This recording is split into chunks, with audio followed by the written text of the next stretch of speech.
క్రితం అదృష్టమైన భర్త ఉద్యోగం ఇవ్వాలని క్యాన్సర్తో బాధపడుతున్న మహిళ పిటిషన్పై హైకోర్టు కీలక ఆదేశాలు ఇచ్చింది. చట్ట ప్రకారం 7 ఏళ్లు ఎవరైనా కనిపించకుండా పోతే చనిపోయినట్లనే వారసత్వం కింద కుటుంబానికి ఉద్యోగం ఇవ్వాలని ఇండియన్ బ్యాంకుకు సూచించింది. ఏకతాటిగా కురిసిన భారీ వర్షాలతో నిజామాబాద్ జిల్లాలో వరద ప్రవాహానికి లోనైన ప్రాంతాలలో ఎన్డీఆర్ఎఫ్, ఎస్డీఆర్ఎఫ్ బృందాలు అందించిన సేవలు ప్రశంసనీయమని కలెక్టర్ టి. వినయ్ కృష్ణారెడ్డి అభినందించారు. జాతీయ, రాష్ట్ర విపత్తు ప్రతిస్పందన దళాలు కనబర్చిన తెగువ, కృషి కారణంగా జిల్లాలో ఎక్కడ కూడా ప్రాణ నష్టం వంటి సంఘటనలు చోటు చేసుకోకుండా నివారించగలిగామన్నారు.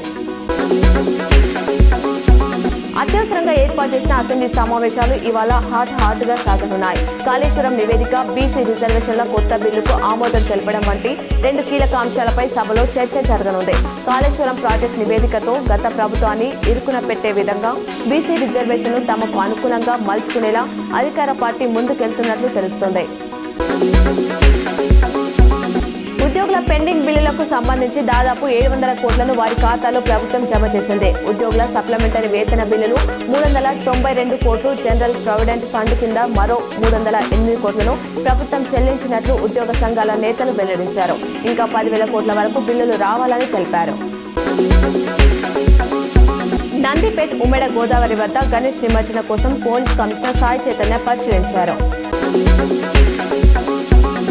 నిజామాబాద్ నగరంలోని సుభాష్ నగర్లో కేసీజీడీపీఎల్ కార్యాలయంలో ప్రతిష్ఠించిన మట్టి గణనాథుని వద్ద 4వ రోజు శనివారం సాయంత్రం భజన భక్తి శ్రద్ధలతో నిర్వహించారు.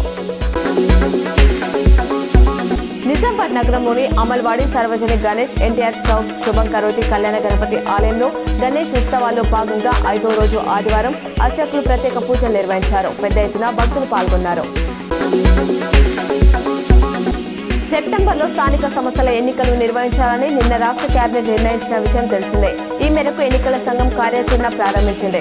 ఎంపీటీసీ, జెడ్పీటీసీ స్థానాల్లో సెప్టెంబర్ 6న ముసాయిదా ఓటర్ జాబితాలు ప్రచురించాలి.